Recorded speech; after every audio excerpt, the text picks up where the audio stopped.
ඔයාලා හරි ෂෝක්. හැඳි දෙකයි මෙගා පැස්කල් දෙකයි. හැඳි දෙකයි. මෙන් අහනවා ගාන අවසානයේ ඔබ භාවිතා කළ ඉහත ගණනේදී භාවිතා කළ උපකල්පනයක් සඳහන් කරන්න. එතකොට ලියන්නේ මා මේ සාදා ඇත්තේ නිවැරදියයි කිය සිතයි කියලා. එහෙම නෙමෙයි. මොකද නිකන් දුක හිතුණා වගේ. අප්සෙට් වෙන්න එපා. චූට්ටක් හරි තියෙනවනේ.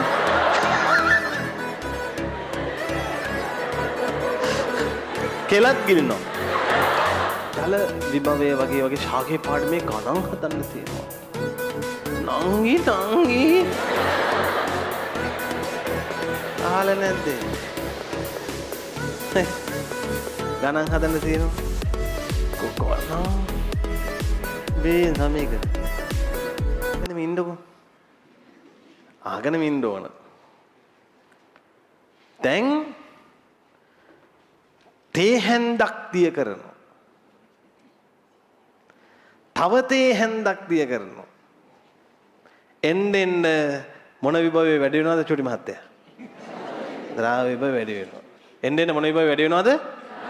වැඩි වෙනවා. මොන විභව අඩු වෙනවද? තේ හැන්දි කීයක් දිය කළාද? හයියෙන් කියන්න. එහෙනම් මෙතන මෙගා පැස්කල් කීයක ද්‍රාව විභවයක් තියෙනවද? ඔයාලා හරි ෂෝක්. හැඳි දෙකයි මෙගා පැස්කල් දෙකයි. හැඳි දෙකයි.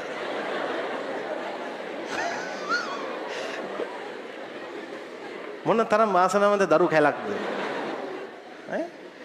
ඉතින් මෙගා පැස්කල් කියන්නේ තු හැඳි කියලාම කියමුකෝ. තාම අපි ගණන් හදන්න පටන් ගත්තේ නෑ. අපෙන් අහනවා ගාන අවසානයේ ඔබ භාවිතා කළ ඉහත ගණනේදී භාවිතා කළ උපකල්පනයක් සඳහන් කරන්න. එතකොට ලියන්නේ මා මේ සාදා ඇත්තේ නිවැරදියයි කිය සිතයි කියලා. එහෙම නෙමෙයි. ඒක නෙමෙයි උපකල්පනය.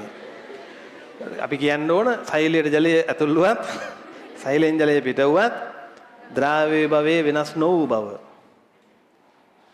උපකල්පනයක්. ඒ වුණාට මේක එහෙම මේ ලෝකෙ එහෙම වෙන්නේ නැහැ. ඇත්තටම බම් මේ සෛලනේ මේ යන්ත්‍ර නෙවෙයිනේ. ජලය චුට්ටක් ආවහම ඕකින් චුට්ටක් රික්තකයට යන්නේ නැද්ද? යනවා. ඉතින් ඔයාලා නැහැ කිව්වේ හැමෝම. පච්ච කියනවා ඔක්කොම එකතු වෙලා. චූට්ටක් යන්නේ නැද්ද? යනවා. චූට්ටක් ගියාම මේක චූට්ටක් තනුක වෙන්නේ නැද්ද? තනුක වෙනවා. චූට්ටක් තනුක වුණාම ද්‍රාව්‍ය විභවයේ චූට්ටක් මොකද වෙන්නේ? අඩු වෙලා යනවා. චූට්ටක් හැබැයි. සෛලයෙන් ජලය පිට වෙනවා. ප්ලාස්මෙන් පිට වෙන බව හැබැයි රික්තකයෙන් යන්නේ නැද්ද චුට්ටක්?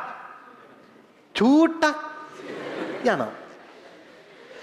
චූට්ටක් ගියාම මේ ද්‍රාව්‍ය විභවයේ චූට්ටක් අඩු වෙනවා වැඩි වෙනවා.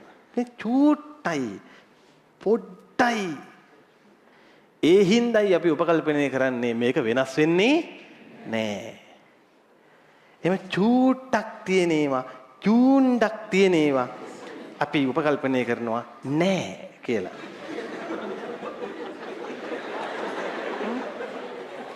ඒක තේරුම් ගන්න ඕන අපි හින්දා. හරිද? මොකද නිකන් දුක හිතුණා වගේ. අප්සෙට් වෙන්න එපා. චූට්ටක් හරි තියෙනවනේ.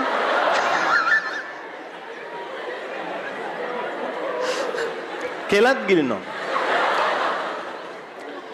එහෙම තමයි පුතේ. එහෙනම් මට කියන්න සෛලයකට ජලය ඇතුළුවත් සෛලයෙන් ජලය පිටවුවත් එහි ශය්‍යස් වෙනස් වන්නේ ඊතා සුළු වශයෙනි. නොහේන ආය අර පචේම කියනවා ආය. වෙනස් වන්නේ ඊතා සුළු වශයෙන් විභාගෙට එම ලියන්නේ චූට්ටගේ ජූණ්ඩගේ එකක. ලියන්න ඕන වෙනස් වන්නේ ඊතා සුළු වශයෙනි.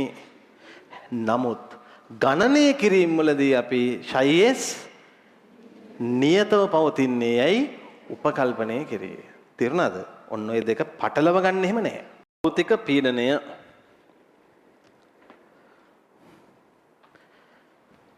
ඉතින් ළමයි මේවටත් විභවය කියලා කියන්න පුළුවන් නේ. ද්‍රාව්‍ය විභවයක්නේ දැම්මසයි. පීඩන විභවයක්නේ දැම්මසයි. මේ දෙක එකතු වෙලානේ ජල විභවයේ තීරණය වෙන්නේ. ජල විභවයටත් දැම්ම සයි. ඔක්කොම සයි දැන්. එතකොට සයි ජල විභවය තීරණය වෙනවා. කුමක් සහ කුමක් මගින්ද? ද්‍රාව්‍ය විභවයයි පීඩන විභවයයි එකතුවෙන් තමයි ජල විභවය හැදෙන්නේ. ද්‍රාව්‍ය විභවය කියන එකට හිඳ දානවා නමක් ද්‍රාව්‍ය සොලියුට්ස් කියලානේ කියන්නේ ඉංග්‍රීසියෙන්. සයි S. පීඩනයට ස්ට්‍රෙස්ද. ඒ මොකද්ද? පීඩනයට කියන්නේ ප්‍රෙෂර්. එහෙනම් සයි කියන එක තීරණය වෙන්නේ කවුරු සහ කවුරු මතද? සයි S සහ මිත්‍රවරුනි මෙන්න සමීකරණය. කොහොමද කියන්නේ? සයි සමානයි සයි S ධන සයි P. අහලා නැද්ද අයියලක් කලගෙන් ඔයාලගේ ඔස්තාරලා ගෙන් ජල විභවය වගේ ශාකේ පාඩමේ ගණන් හදන්න තියෙනවා. නංගි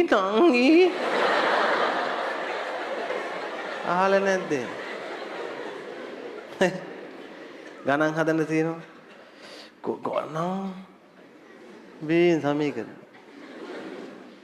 ඒ හින්දා මේ සරල දේවල් මොලේ පාවිච්චි කරලා හදන්න තියෙන්නේ. පොඩි දේවල් නෙමෙයි. ඔයාලා හදන කෙමිස්ට්‍රි ෆිසික්ස් ගණන් එක බලනකොට මේ විහිළු කරන්න එපා පුතා. හරි?